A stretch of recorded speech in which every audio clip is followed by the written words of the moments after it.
La libre circulation des personnes et des biens, clé de voûte de l'intégration en Afrique.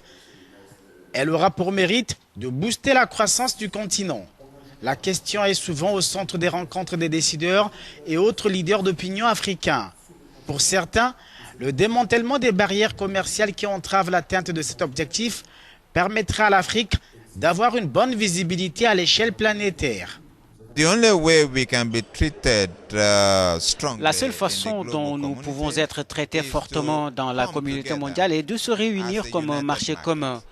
Si vous regardez l'Afrique de l'Ouest aujourd'hui, il y a environ 300 millions de personnes. C'est à peu près la taille des États-Unis d'Amérique.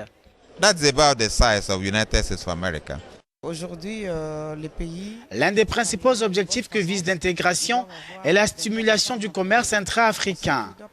Les analystes estiment qu'actuellement, le commerce intra-africain ne représente environ que 16% en moyenne par rapport aux 21% pour l'Amérique latine et les Caraïbes, 50% pour l'Asie et 70% pour l'Europe.